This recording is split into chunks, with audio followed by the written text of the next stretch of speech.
क्या आपने कभी बॉलीवुड के पीछे के काले सच को जानने की कोशिश की?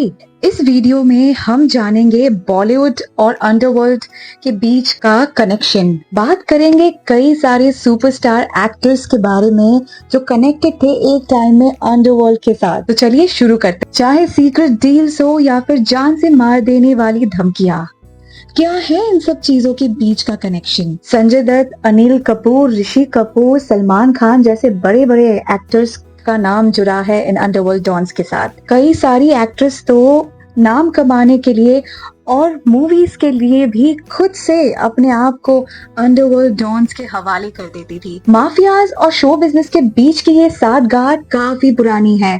यहाँ तक बॉलीवुड में भी स्टूडियो बिजनेस आने से पहले, स्टूडियो सिस्टम आने से पहले सेम चीज हुआ करती थी।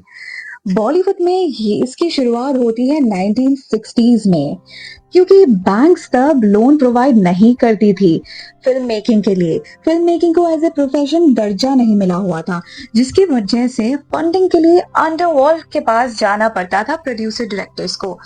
1980s 90s आते आते ये चीज काफी ज्यादा गहरी हो गई। 1990s में तो बहुत ही ज्यादा कॉमन चीज भी बन गई। दोनों तरफ से ही प्रॉफिट हुआ करता था। फिल्म मेकर्स को फंडिंग मिल जाती थी और डॉन्स एंड माफियाज को फेम मिल जाता था। क्या आपको पता है मुंबई का पहला सेलिब्रिटी गैंगस्टर कौन था? उसका नाम था हाजी मस्तान, जिनके लाइफ के ऊपर once upon a time in Mumbai जैसी मूवी तक बनी हुई है। हाजी मस्तान फिल्मों में पैसे लगाया करते थे अपनी प्रेमिका के लिए, ताकि वो अपनी प्रेमिका की करियर को सपोर्ट कर सके। पर मिड 90s आते आते कुछ ऐसे घटनाएं हुई जिसके वजह से शो बिजनेस और अंडरवर्ल्ड के बीच की ये साठगांठ टूट गई। तो पहला इंसिडेंट था ममता कुलकर्णी और विकी गोस्वामी का। ममता कुलकर्णी जो बहुत ही फेमस एक्ट्रेस थी 90s की, ऑल ऑफ द सडन वो बॉलीवुड को अलविदा कह के एक फोन कॉल की वजह से दुबई चली जाती है। दुबई जाके वो विकी गोस्वामी के साथ रहने लग जाती है। इवन ममता और विकी के बहुत सारे क्रिमिनल केसेस भी है इंटरनेशनली। रिसेंटली केनिया में विकी गोस्वामी ड्रग रैकेट में अरेस्टेड भी है। 90s की और एक एक्ट्रेस थी मोनिका बेदी, जिनका कनेक्शन हुआ करता था अबू सलेम के साथ। अबू सलेम एक जाने माने डॉन थे अंडरवर्ल्ड के। इवन ये भी कहा गया है मोनिका को ज्यादातर मूवीज अबू सलेम की वजह से ही मिली है। 2002 में मोनिका बेदी और अबू सलेम को स्पॉट किया जाता है पोर्तुगल के एक एयरपोर्ट में विद फेक पासपोर्ट, जहां पे दोनों अरेस्ट होते हैं और तभी दोनों का रिश्ता स्पॉटलाइट में भी आता है। 2006 में इंडिया के हाई कोर्ट ने मोनिका बेदी को फेक पासपोर्ट केस में दोषी ठहराया और उनको जेल की सजा भी हुई। जेल से निकलने के बाद मोनिका का करियर ठप पड़ गया। पहले की तरह उनको मूवीज और ना ही काम मिल रहे थे। 90s के अंडरवर्ल्ड एंड बॉलीवुड कनेक्शन की बात कर ही रहे हैं तो दाऊद इब्राहिम को कैसे भूल सकते हैं?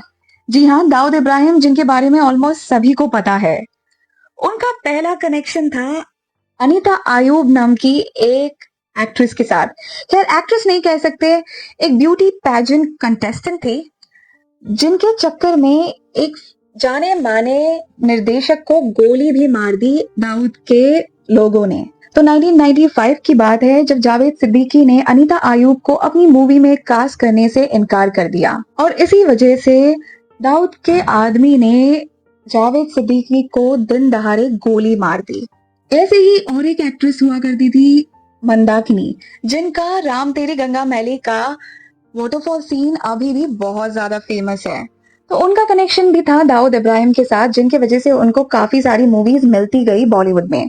अंडरवर्ल्ड का दबदबा ज्यादा खतरनाक तब हो गया जब टी सीरीज के मालिक गुलशन कुमार को 16 गोलियां मार दी गई, और ये सब बस इसी वजह से हुआ क्योंकि गुलशन कुमार ने वसूली के पैसे देने से इनकार कर दिए। इसके पीछे कहा जाता है दाऊद और अबू सलेम दोनों का हाथ था। 90s में डी कंपनी काफी फेमस हुआ करती थी। आप सोच रहे होंगे ना, ऑफ कोर्स कोई प्रोडक्शन हाउस का नाम है? तो जी नहीं, ये है एक coin term for the underworld organisation of Dawood Ibrahim, जो मीडिया वालों ने ही दिया है। तो उस समय डी कंपनी के वजह से बहुत सारे प्रोड्यूसर और डायरेक्टर्स डरे हुए रहते थे। बहुत सारी मूवीज को ये लोग फाइनेंस भी करते थे और एक्टर्स को फोर्सफुली साइन कराते थे ताकि वो मूवीज करे, और काफी खूबसूरत एक्ट्रेसेस को कास्ट भी करते थे।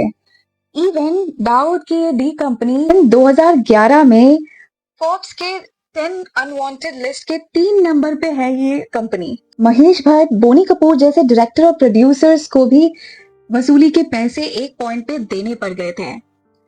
राकेश रोशन के साथ तो कुछ ऐसा हुआ था, जब उनकी मूवी कहो ना प्यार है बॉक्स ऑफिस में हिट साबित हुई, तब उनके पास फोन गया डॉन अली बाबा बुद्देश का, पर राकेश रोशन ने पैसे देने से इनकार कर दिए और तभी दिन दहाड़े उनके सीने में गोली चलाई गई और किसी तरह वो वहां से बच निकले। ऐसी कई सारी इंसिडेंट्स होती आई है बॉलीवुड में 90s से 2000 के मिड तक। अब जब हम लोगों ने एक्ट्रेसेस, डायरेक्टर्स, प्रोड्यूसर्स के बारे में बात कर ही ली है, तो क्यों ना थोड़ा डिटेल्स में जान ले कि कौन कौन ऐसे एक्टर्स थे जो बहुत ही ज्यादा कनेक्शन और ताल्लुकात रखते थे अंडरवर्ल्ड डॉन्स के साथ। तो पहले नंबर पे है संजू बाबा, जिनका कनेक्शन हुआ करता था डी कंपनी के साथ, और जिस वजह से वो 1993 मुंबई धमाके के केस में भी फंसे थे, इवन जिसकी वजह से उनको काफी साल तक जेल की सजा भी मिल गई थी। दाऊद इब्राहिम काफी बड़ी बड़ी पार्टीज थ्रो किया करते थे बॉम्बे में, जहाँ पे कई बार अक्षय कुमार, सलमान खान, ऋषि कपूर जैसे स्टार्स को भी देखा गया है। और बॉलीवुड के एक ऐसे भी एक्टर है जिन्होंने अपना सर इन धमकियों के सामने नहीं झुकाया। हम बात कर रहे हैं बॉलीवुड के बादशाह SRK शाहरुख खान की। SRK ने कभी फोर्सफुली कोई मूवी साइन नहीं की, हमेशा अपना काम ईमानदारी से करते गए। एट लास्ट 2002 में फिल्म इंडस्ट्री को बैंक क्रेडिट अलाउ किया गया और तब तक बहुत देर हो चुकी थी। अंडरवर्ल्ड बहुत गहराई से फैल चुका था बॉलीवुड में। देखते ही देखते स्टूडियो सिस्टम आ गया और अंडरवर्ल्ड का साठगांठ बॉलीवुड के साथ कम होने लग गया। पर एक चीज जो अभी भी हिट है वो है underworld related stories, larger than life वाली स्टोरीज जो अभी भी हॉट इन मार्केट है। इसीलिए तो हम वास्तव जैसी मूवीज देखते हैं, D company, Agneepath, once upon a time in Mumbai, Lokhandwala, animal जैसी मूवीज अभी भी देख पाते हैं। जैसे कि वीडियो के स्टार्टिंग में मैंने कहा था कि हाजी मस्तान के जिंदगी के ऊपर once upon a time in Mumbai जैसी मूवी रिलीज की गई थी, वैसे ही वास्तव जो संजय दत्त की हिट मूवी है वो बनी थी डॉन छोटा राजन के जिंदगी के ऊपर। हसीना पारकर, श्रद्धा कपूर एक्टेड मूवी बनी थी दाऊद इब्राहिम की बहन डॉन हसीना पारकर के ऊपर। अगर आपको आज का वीडियो अच्छा लगा और ऐसे और भी इंफॉर्मेटिव वीडियोस के लिए मेरे चैनल को तुरंत सब्सक्राइब कर दीजिए, शेयर कर दीजिए ताकि आपके फ्रेंड्स और चाहने वालों तक भी पहुंच सके। लाइक कीजिए एंड ऑल्सो कमेंट कीजिए कि मैं और कौन से टॉपिक पे आपके लिए इंफॉर्मेशन लाऊं। Thank you for watching.